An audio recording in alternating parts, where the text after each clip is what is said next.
لا إله إلا الله ما لنا رب سواه. اعوذ باللہ من الشیطان الرجیم. بسم اللہ الرحمن الرحیم. توکلت علی الحی الذی لا يموت افوض امری الی اللہ ان اللہ بصیر بالعباد وما توفیقی الا باللہ. بسم اللہ الرحمن الرحیم. وَعْلَمْ أَنَّكَ إِذَا عَزَفْتَ الْاسْمَ الصَّحِيحَ أَوِ الْجَارِي مَجْرَى صحیح إِلَى يَاءِ الْمُتَكَلِّمِ كَسَرْتَ آخِرَهُ أَسْكَنْتَ الْيَاءَ أَوْ فَتَحْتَ كَغُلَامِ وَدَلْوِي وَزَبِيِّ. بحث ہماری مجرورات کے بارے میں چل رہی تھی اور عرض کیا تھا کہ مجرورات کی صرف ایک قسم ہے جو مضاف الیہ کہلاتی ہے. پھر یہ تھا کہ اضافت کی جو ہے دو قسمیں، اضافت لفظیہ، اضافت معنویہ. اضافت معنویہ یہ تھی کہ صفت جو ہے اپنے معمول کی طرف مضاف نہ ہو، جیسے غلام و زیدن. اور اس اضافت معنویہ کا فائدہ یہ تھا کہ اگر معرفہ کی طرف مضاف ہو تو تعریف کا فائدہ دیتی ہے، اور اگر نکرہ کی طرف مضاف ہو تو تخصیص کا فائدہ دیتی ہے. دوسری اضافت لفظیہ تھی. اضافت لفظیہ میں یہ بیان ہوا کہ جو اضافت لفظیہ ہے یہ فقط کیا کرتی ہے جان، تخفیف کا فائدہ دیتی ہے، لفظوں میں تخفیف کا فائدہ دیتی ہے، اس کا کوئی معنوی فائدہ نہیں ہے. اور اضافت لفظیہ کہتے کسے تھے کہ صفت مضاف ہو اپنے معمول کی طرف، جیسے ضارب و زیدن. یہ گزشتہ بحث تھی، چند جملوں میں دوبارہ تھوڑا تکرار کیا ہے. آج کی بحث جو ہے وہ یہاں سے شروع ہو رہی ہے کہ جب آپ ایک اسم صحیح کو یا جاری مجرا صحیح کو یا متکلم کی طرف مضاف کریں گے تو اس اسم کے آخر کو کسرہ دیں گے، اور جو یا جس کی طرف مضاف کیا یا متکلم اس کو ساکن کریں گے یا فتح دیں گے. یہ ہمارا یعنی پہلا آج کی بحث کا مسئلہ ہے. ٹھیک ہے. اس میں صحیح کسے کہتے ہیں؟ نحویوں کی نظر میں صحیح اسے کہتے ہیں جس کے آخر میں حرف علت نہ ہو. آخر میں حرف علت نہ ہو، پہلے ہو یا نہ ہو، اس سے ہمیں کوئی سروکار نہیں ہے. نحوی صحیح اسے کہتے ہیں کہ جس کے آخر میں حرف علت نہ ہو، جیسے زیدون ہے مثلا. ٹھیک ہے. یا غلام ہے.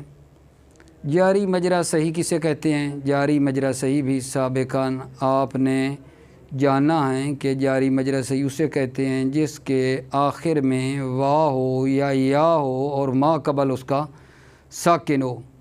اس کی بات ہو رہی ہے کہ جب ایک اسم صحیح یا جاری مجرا صحیح یا متکلم کی طرف مضاف ہو میرے عزیز بھائیوں، تو کیا کریں گے؟ اس اسم کے آخر کو کسرہ دیں گے، اور یا جس کی طرف اضافت کی ہے یا متکلم اس کو ساکن کریں گے یا فتح دیں گے.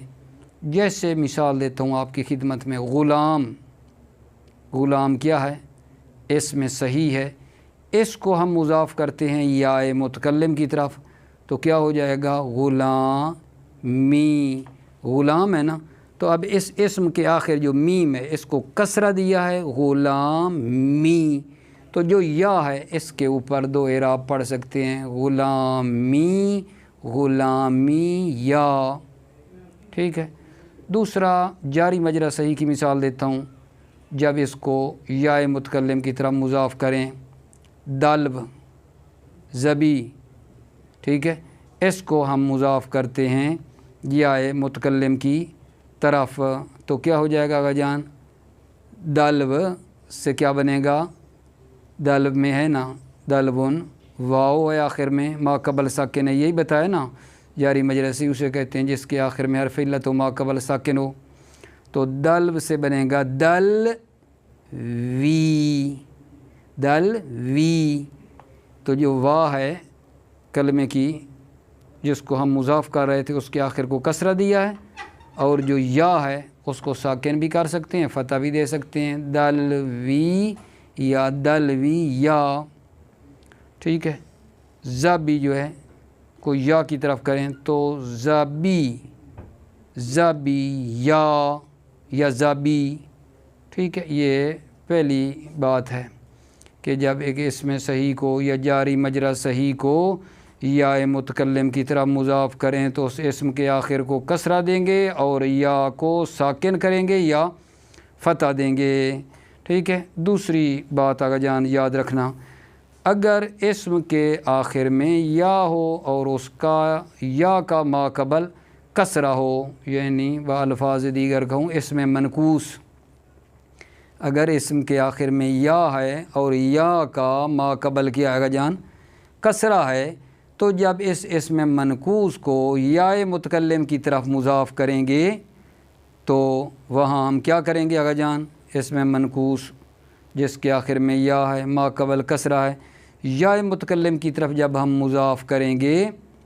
تو یہ ہم نے کرنا ہے یا کو، ٹھیک ہے، یا میں ادغام کر دیں گے، یا کو یا میں ادغام کریں گے اور دوسری یا کو فتح دے دیں گے التقاء ساکنین کی خاطر، التقاء ساکنین سے بچنے کے لیے دوسری یا کو فتح دے دیں گے۔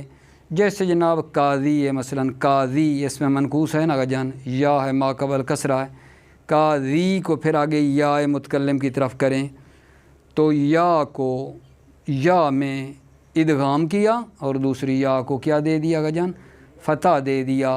اگر فتح نہ دیتے، ٹھیک ہے، تو التقاء ساکنین ہو رہا تھا قاضی کی یا میں اور اگلے یا متکلم کی یا میں، دو یائیں اکٹھی ہو رہی تھیں، التقاء ساکنین کی خاطر یا کو یا میں ادغام کیا ہے اور دوسری یا کو فتح دیا ہے۔ فتح کیوں دیا بھائی، حرکت ہی دینی تھی تو کوئی اور دے دیتے، فتح اس لیے دیا ہے کہ فتح اخف الحرکات ہے، باقی حرکتوں سے فتح خفیف ہے۔ اسی طرح مثلا آگا جان دوسرا کلمہ دیکھ لیں آپ، اس میں منقوص کو یا کی طرف کریں تو رامی ہے، رامی یا کی طرف کریں گے، یا کو یا میں ادغام کریں گے، دوسری یا کو فتح دے دیں گے، بن جائے گا رامی یا۔ دو باتیں بتا دی ہیں، ٹھیک ہے۔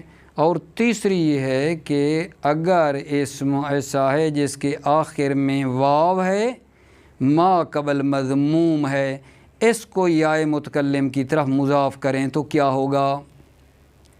تیسرا کیا گا جان، اسم کے آخر میں واو ہے ما قبل مضموم ہے، جب اس کو یا متکلم کی طرف مضاف کریں گے تو کیا ہوگا؟ مثلا جی مسلمون ہے نا، وا ہے، وا کا ما قبل مضموم ہے، اس کو یا متکلم کی طرف جب مضاف کریں گے تو نون گر جائے گی، مسلمو آگے یا آگا جان، مسلمو یا، پھر کیا کیا ہے، وا کو یا میں تبدیل کریں گے، یا کو یا میں ادغام کر دیں گے، بن جائے گا مسلمیا، ٹھیک ہے۔ مسلمیا جب بن گیا ہے تو پھر یا کی مناسبت سے ضمے کو کسرے میں بدل دیا۔ یہ آپ نے پہلے بھی اس طرح کی اعراب کے جب حالتیں پڑھ رہے تھے تو وہاں یہ صورت پڑھی تھی، تو بن جائے گا مسلمیہ۔ اگلا مطلب یہ ہے کہ اسماء ستہ مکبرہ میں بھی یہی کام کرنا ہے۔ اسماء ستہ مکبرہ آپ جان چکے ہیں، ابون، اخون، ہمون، ہنون، فمون، ٹھیک ہے، وہ جو پہلے تھے ان میں بھی یہی ہے۔ مثلا یہ جو اخی یہاں بتا رہا ہے، اخو، اخو، ابو، اخو ہے نا، ٹھیک ہے، یا اگلا مثلا ابو ہے، ہمو ہے، ہنو ہے، فو ہے، اس کو یا کی طرف آپ جب کریں گے مضاف تو یہی پہلے والا طریقہ لگائیں نا، اخو یا، وا کو کیا یا کو یا میں کر دیا ادغام، ٹھیک ہے، پھر یا کی مناسبت سے ما قبل کے ضمے کو کسرہ میں بدل دیا، ٹھیک ہے۔ ابو میں بھی یہی کیا، ابو کو یا کی طرف کرے نا، وا کو یا کو یا میں ادغام، اور پھر یا کی مناسبت سے ضمہ کو کسرہ میں بدل دیا، بن گیا ابی۔ حمی میں بھی یہی کیا ہے، حنی میں، فیہ میں بھی یہی کیا ہے، ٹھیک ہے۔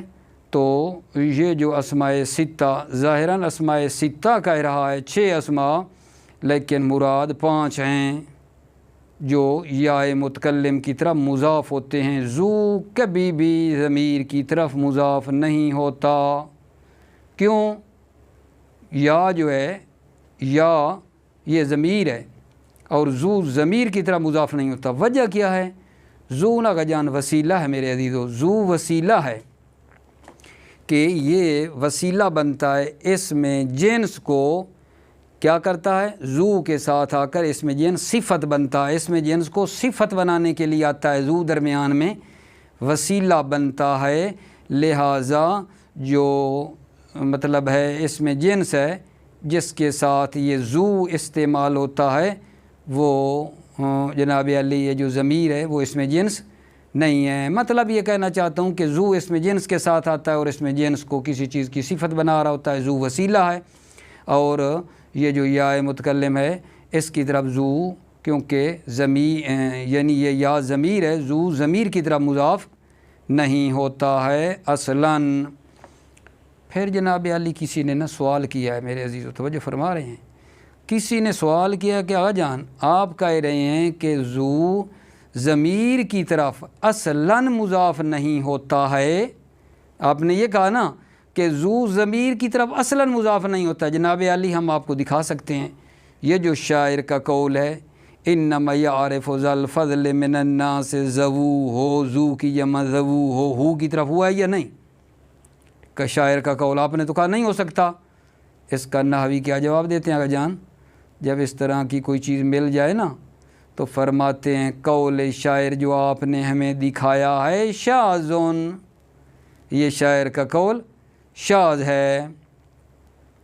اچھا میرے عزیزو، جب یہ اسماء ستہ ٹھیک ہے جو مطلب ہے بیان ہوئے اخ و نب ہم ہنن، جب اضافت سے قط ہو جائیں گے ٹھیک ہے تو ان کو اس طرح اخ و نب ہم کر کے ان کو پڑھا جائے گا، ٹھیک ہے۔ جب ان کو آپ اضافت سے قط کر دیں گے تو ذو جو ہے ہمیشہ جو ہے اضافت سے قط نہیں ہو سکتا ہے، ذو ہمیشہ مضاف ہوتا ہے، اور باقی جو 5 ہیں نا ان کو اضافت سے قط کریں گے تو اخن ابن ہمن ہنن فمن بن جاتا ہے۔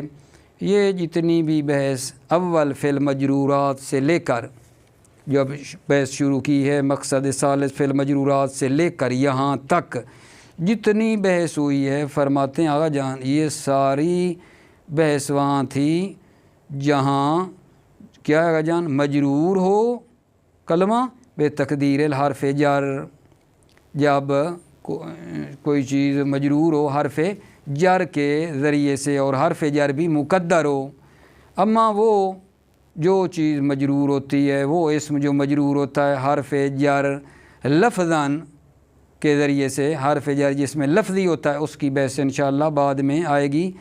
تیسری قسم بتا رہا ہے کہ حروف کی بحث میں جس کو نا اصطلاح میں کیا کہتے ہیں جار مجرور، جار مجرور کی بحث جو ہے انشاءاللہ بعد میں آئے گی۔ اور یہ ساری بحث جو تھی فرماتے ہیں یہ وہ تھی جہاں کوئی اسم مجرور ہو حرف جر مقدر کے ذریعے سے، ٹھیک ہے۔ بحثیں ٹوٹل نا اس میں جو ابھی تک آپ کی خدمت میں کر دی ہیں، ٹھیک ہے، آج کی بحث میں توجہ فرمائیں نا کیا کیا بھلا بیان کیا ہے۔ پہلی بات تو یہ کی ہے کہ جب ایک اسم صحیح کو یا جاری مجرا صحیح کو یا متکلم کی طرف مضاف کریں تو کیا ہوگا، عرض کیا ہے کہ کرنے کا طریقہ یہ ہے اس اسم کے آخر کو کسرہ دے دیں گے اور یا کو جس کی طرف مضاف کیا یا ساکن کریں گے یا فتح دیں گے۔ ایک بات یہ کی ہے آج کی بحث میں۔ دوسری یہ بحث کی ہے کہ اگر آقا جان ایک اسم ہو جس کے آخر میں یا ہو، مثلا ما قبل مکسور ہو، ٹھیک ہے، جس کو اسم منقوص کہتے ہیں جیسے قاضی ہے، اس اسم منقوص کو جناب اگر یا متکلم کی طرف ہم مضاف کرتے ہیں تو وہاں ہم کیا کریں گے؟ فرماتے ہیں وہاں یہ کریں گے کہ وہ جو یا ہے اس کو دوسری یا میں ادغام کر دیں گے اور دوسری یا کو فتح دے دیں گے۔ فتح اس لیے دیا ہے قاضی کی یا میں اس میں منقوص کی جو یا ہے، اور جو اگلی یا ہے التقاء ساکنین ہو رہا تھا، التقاء ساکنین سے بچنے کے لیے دوسری یا کو فتح دیا، اور فتح اخف الحرکات اس لیے دی آغا جان، ٹھیک ہے۔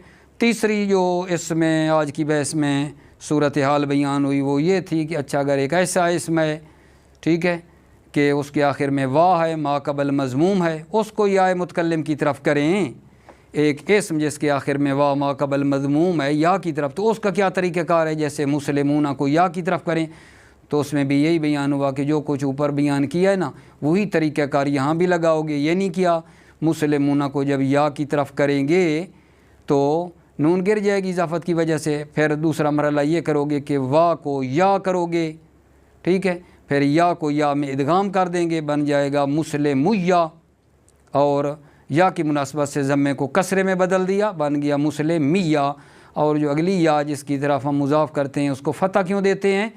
کیونکہ التقاء ساکنین آتا ہے نا، التقاء ساکنین سے بچنے کے لیے اس کو فتح دیا جاتا ہے۔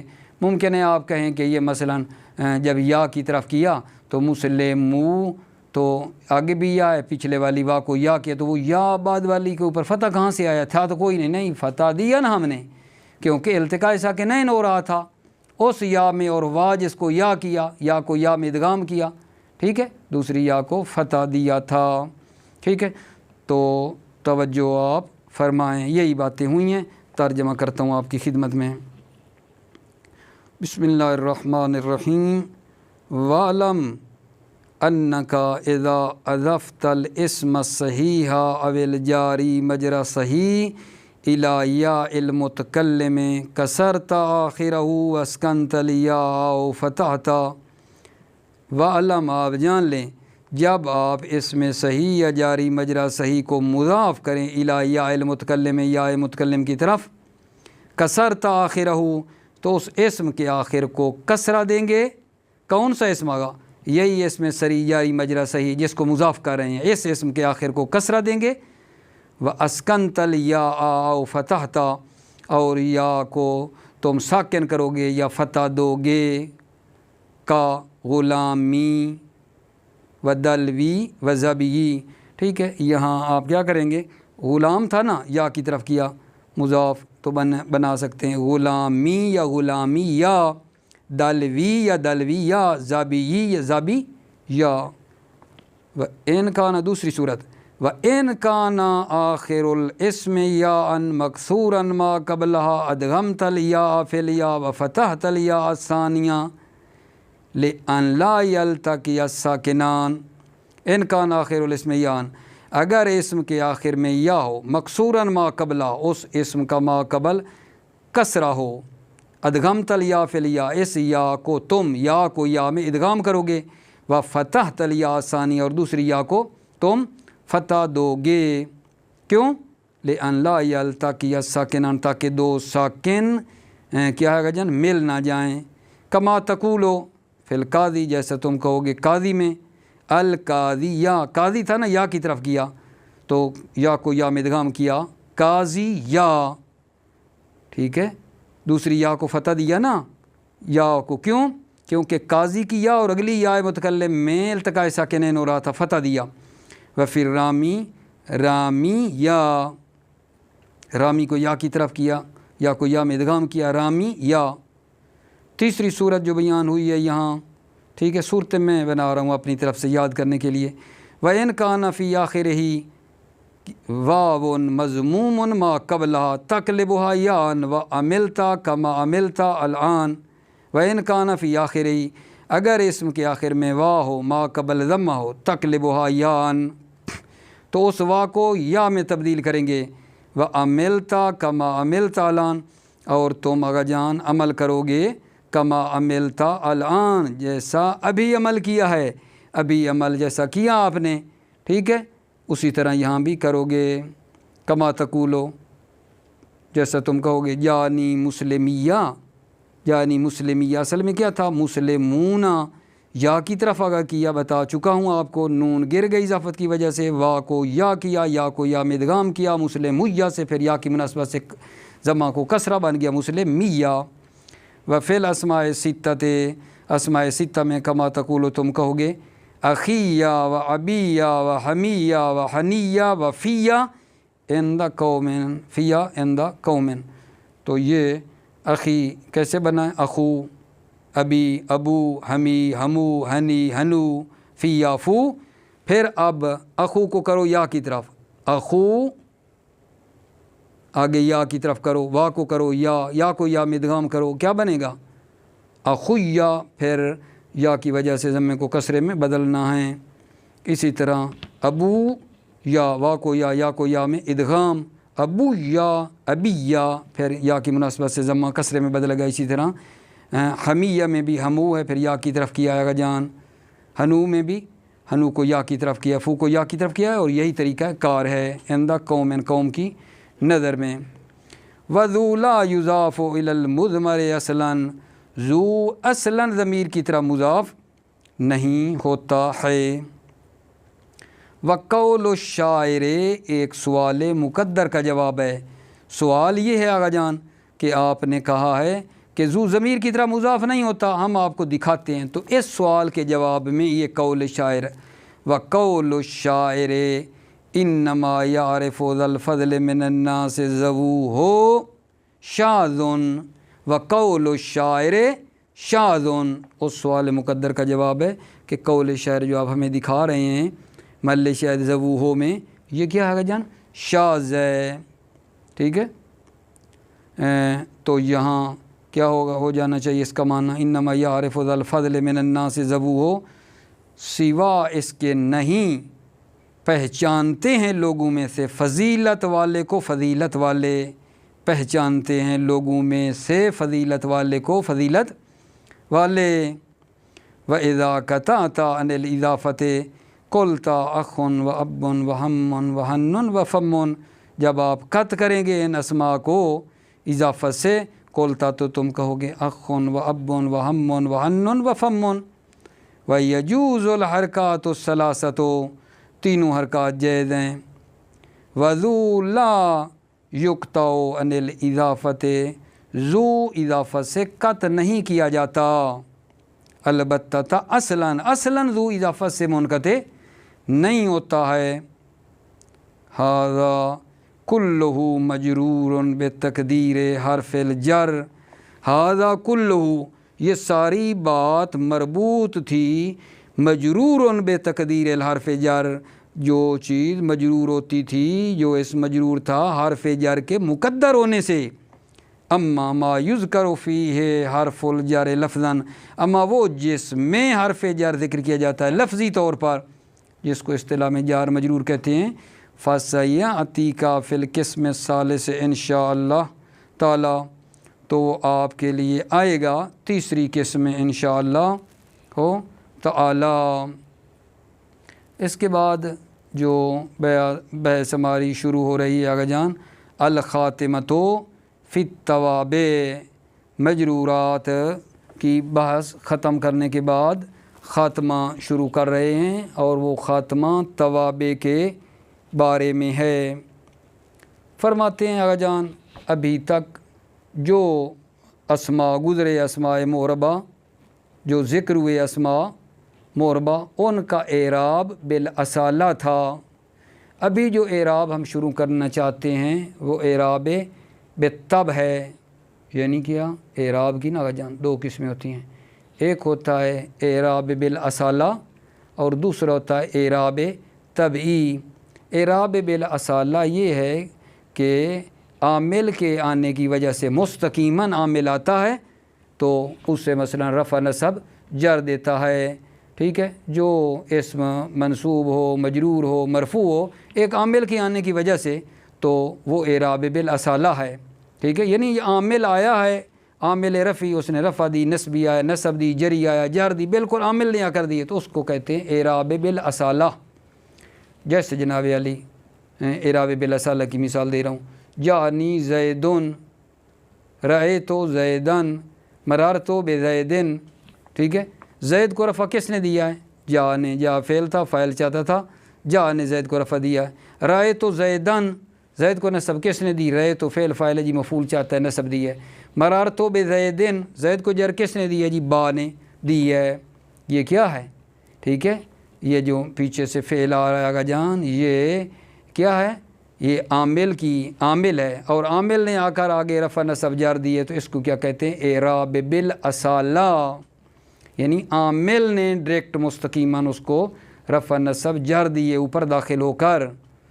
یا اور مثال لینا چاہیں تو مثلا یہ جو کہتے ہیں کہ حروف مشبہ بالفعل اسم کو نصب دیتے ہیں، خبر کو رفع دیتے ہیں، انا زیدن قائمن، تو ان کے اوپر یہ اعراب کون سا ہے؟ اعراب بالاصالہ ہے، کیونکہ عامل کے آنے کی وجہ سے آیا۔ زید کو نصب کس نے دی؟ انا جو نظر آ رہا ہے اس انا نے یہ نصب دی ہے، زید کو خبر کو کیا دی ہے؟ رفع دی ہے۔ تو وہ اعراب جو عامل کے آنے سے ہوتا ہے نا تو اس کو اعراب بالاصالہ کہتے ہیں۔ اچھا، اور کبھی کبھی جو اعراب ہے وہ اعراب بالاصالہ نہیں ہوتا ہے، ٹھیک ہے، اعراب بالطب ہوتا ہے۔ یعنی کیا اعراب بالطب ہوتا ہے؟ یعنی اس اسم کے اوپر جو اعراب ہے یہ پہلے والے اسم کے اعراب کی وجہ سے آیا ہے۔ پہلے اسم پر جو اعراب ہے، ٹھیک ہے، اسی سے اعراب اس کے اوپر بھی آیا ہے، تو اس لیے اس کو کہتے ہیں اعراب طبعی، یعنی یہ پہلے والے اسم کے اعراب کے تابع، اس لیے اعراب طبعی کہلاتا ہے، ٹھیک ہے۔ اور اس کو تابع بھی اس لیے کہتے ہیں، تابع کیوں تابع کو تابع کہتے ہیں؟ کیونکہ یہ پہلے والے اسم کے کیا کرتا ہے آقا جان؟ اعراب میں تابع ہوتا ہے، جو پہلے والے اسم کا اعراب ہوتا ہے وہی اعراب اس کا ہوتا ہے، اس لیے اس کو تابع کہتے ہیں، ٹھیک ہے آقا جان؟ پتہ چلا نا کہ تابع کو تابع کیوں کہتے ہیں؟ کیونکہ یہ اسم پہلے والے اسم کے ساتھ اعراب میں تابع ہوتا ہے، اس پر عامل داخل کوئی نہیں ہوتا ہے، پہلے والے اسم کے ساتھ اعراب میں ایک جیسے ہونے کی وجہ سے بنتا ہے تابع۔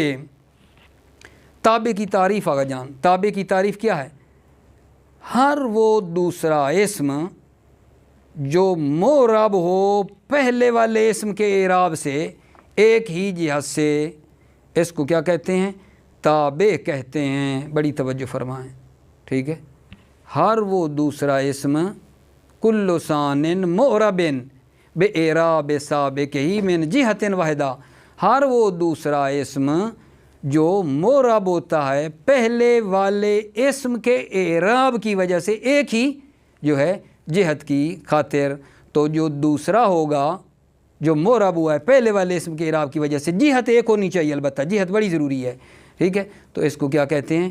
تابع کہتے ہیں۔ جیسے جناب مثال دے دوں آپ کی خدمت میں، جانی زیدن، ٹھیک ہے، عالمن، جانی زیدن عالمن، تو یہاں تابع کون ہے؟ تابع عالمن ہے۔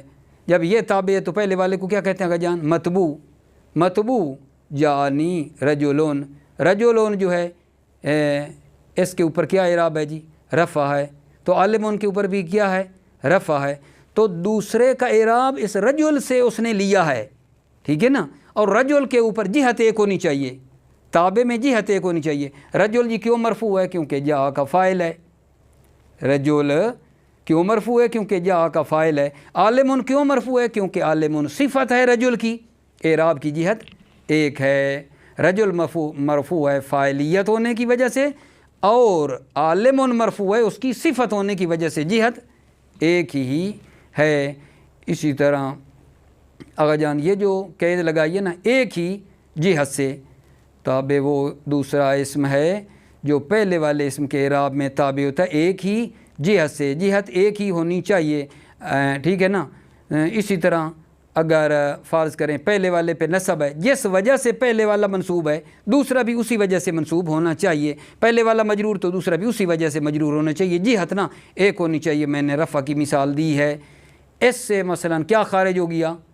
صحیح ہے نا، یہ جو کہہ رہا ہے میں نے جہت واحدہ پہ توجہ رہے، پھر نہ کہیں نا کہ جہت واحدہ کا کیا مطلب ہے؟ جہت واحدہ سے مراد، ٹھیک ہے، جب کہا تو اب یہ مثال خارج ہو جائے گی۔ مثلا مبتدا اور خبر زیدن قائمون ہیں تو دونوں مرفوع، زید بھی مرفوع ہے، قائمون بھی مرفوع ہے، ان کا عامل مانوی جو کہ ابتدا ہے، دونوں کو رفع دیا ہے عامل مانوی ابتدا نے، لیکن جہت آقا جان ایک نہیں ہے۔ کیوں؟ ابتدا نے مبتدا کو رفع دیا ہے مسند الیہ ہونے کی وجہ سے، ٹھیک ہے، اور خبر جو ہے اس کو رفع دیا ہے اسی ابتدا نے مسند ہونے کی وجہ سے۔